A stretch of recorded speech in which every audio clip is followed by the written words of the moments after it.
The night in Yumiko village was darker than sorrow. The moon had hidden itself behind a thick curtain of clouds, and the wind roared like an angry spirit. The people of Yumiko were used to the rain, but that night, the rain was not just water, it was a warning. Even the elders who usually sat under the baobab tree had gone inside early. Chickens ran into their huts, goats cried under the sheds, and the smell of thunder filled the air. But far from the center of the village, on the narrow mud road that led to the river, a lonely figure kept walking. Her name was Ik. Her wrapper was soaked, her hair stuck to her face, and in her trembling hands, she carried a small blue blanket tightly folded, as if her whole life was hidden inside it. Her steps were weak, but she kept walking, whispering prayers only the wind could hear. She had been walking since sunset, escaping from a past that chased her like a hungry hyena. Behind her was Chief Odoro's house, the richest man in 3 villages, known for his gold teeth, his fat cows, and his heart of stone. Eket had once worked for him, sweeping floors and cooking yam for his wives. But one evening, she overheard what no woman should ever hear. Chief Odoro and the village priest talking in low voices about renewing the covenant with something pure, something innocent. And the next morning, she discovered that the chief's youngest wife, who was 9 months pregnant, had disappeared without a trace. That was the night Equit ran, and with her, she carried something Chief Odoro wanted back. A secret that cried softly beneath that blue blanket. By the time she reached the old mango tree at the edge of Yumuko, her legs gave up. The rain was falling in thick silver lines, washing the dust from the road and the strength from her bones. She dropped to her knees, clutching the blanket to her chest.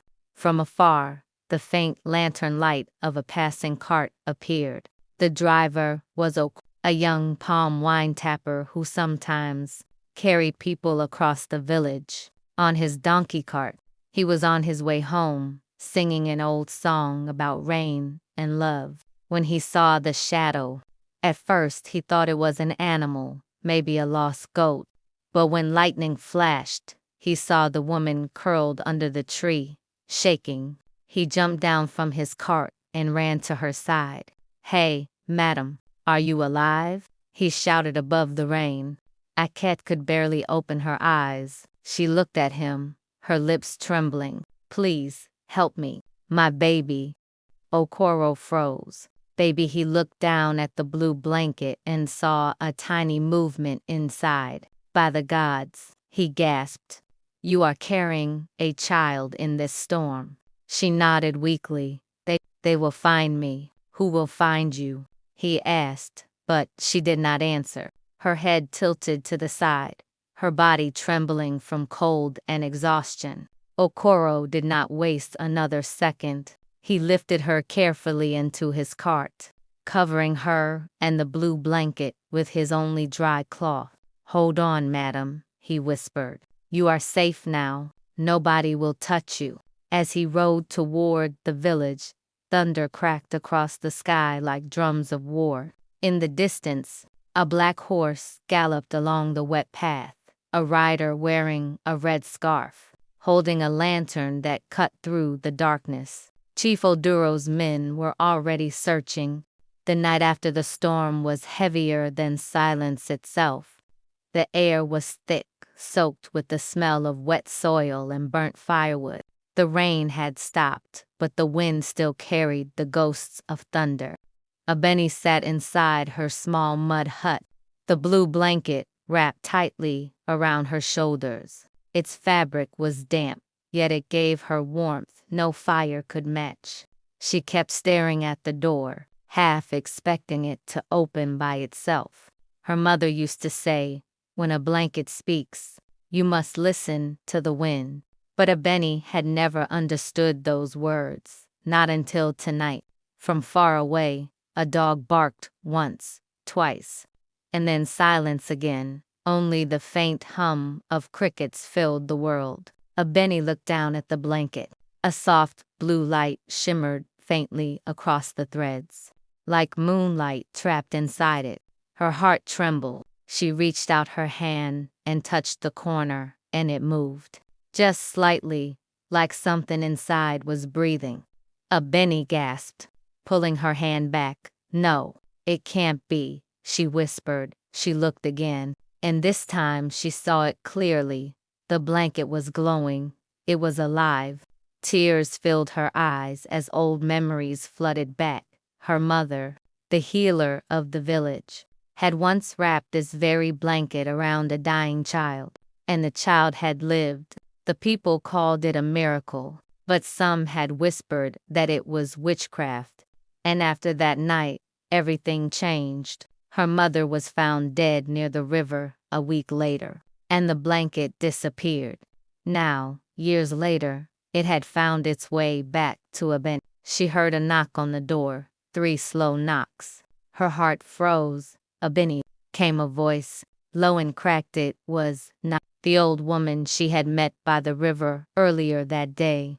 Without hesitation, Benny opened the door. Nia stood there, her eyes reflecting the flickering firelight like mirrors to another world. "You've seen it, haven't you?"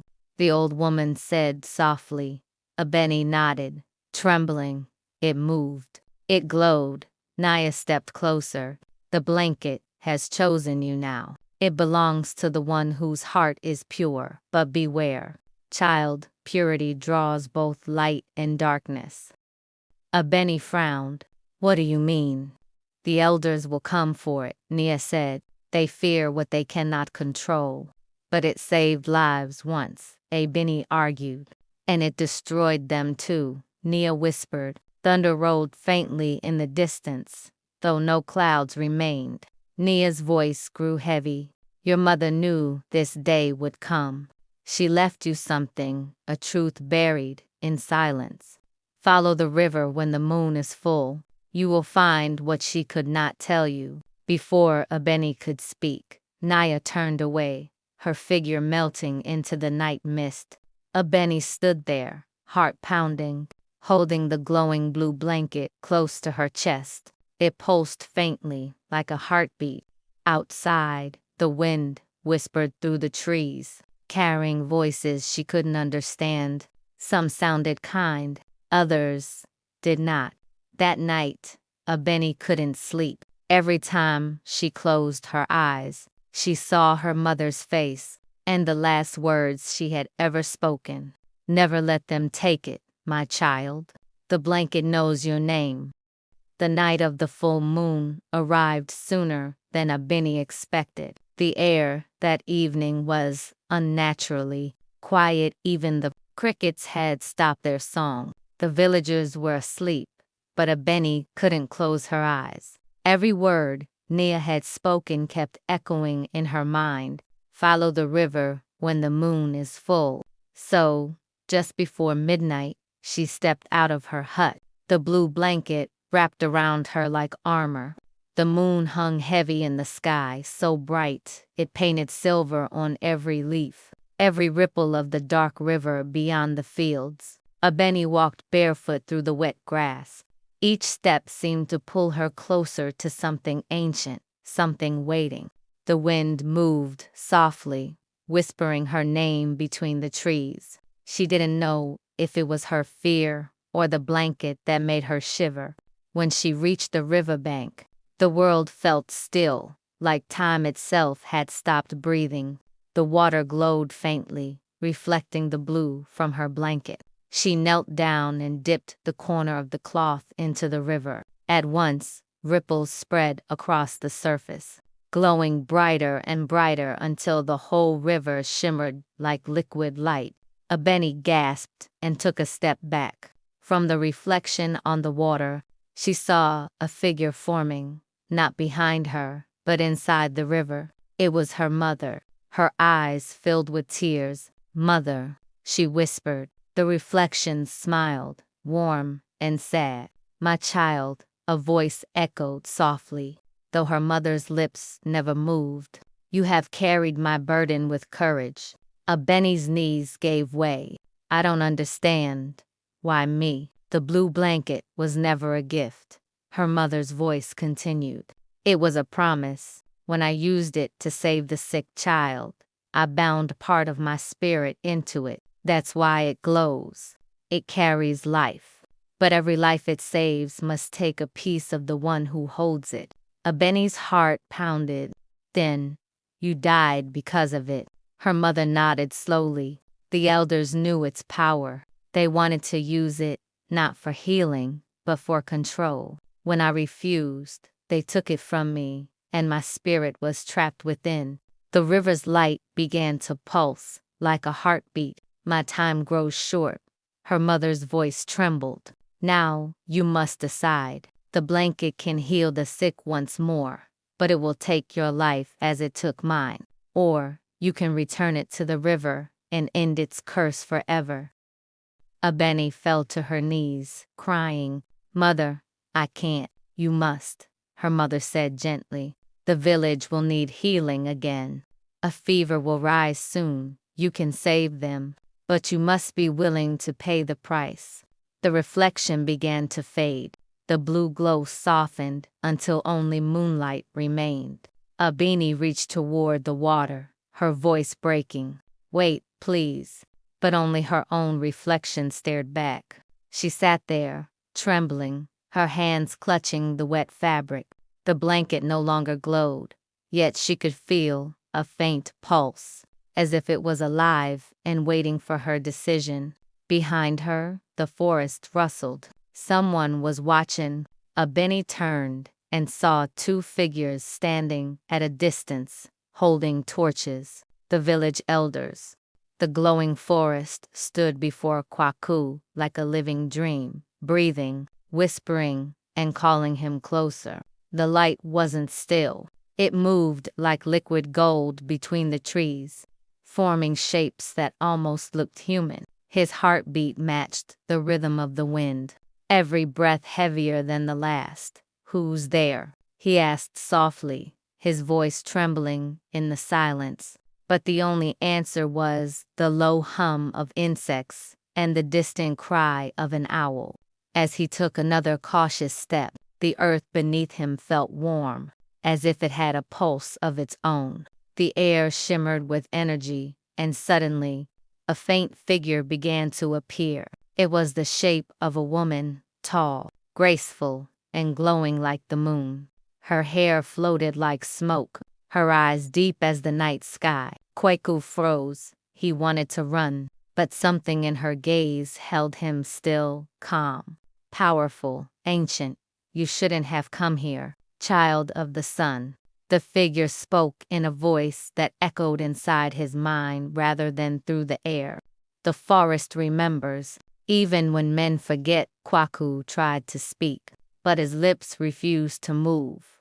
The woman continued. This land is not what it seems.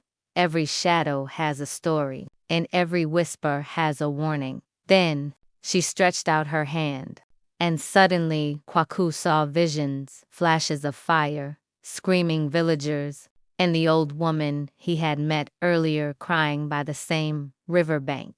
He saw himself standing where the village once burned, holding something bright, a charm, glowing in his hand. Kwaku fell to his knees, gasping.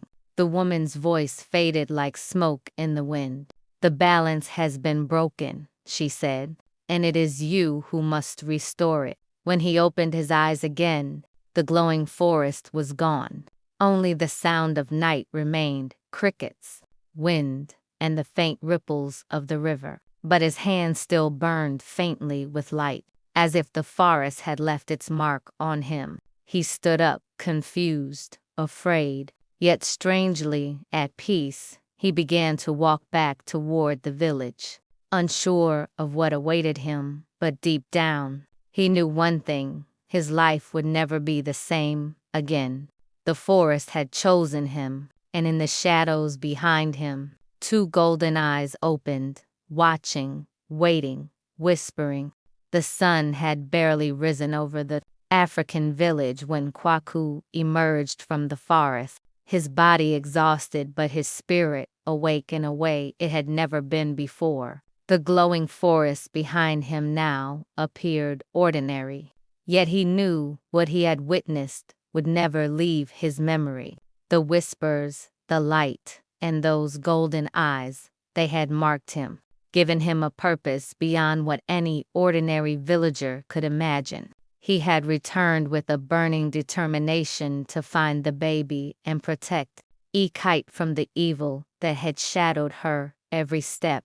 The town was still waking, the streets wet from last night's mist, children running barefoot, and vendors opening their stalls. Kweku's feet carried him swiftly through the village until he reached the small, dimly lit hospital. Mama Peace was already there, arranging records and scanning the early morning crowd. "Quake," she exclaimed, noticing the urgency in his eyes. "What happened? Why do you look like you've seen the spirits of the forest themselves?"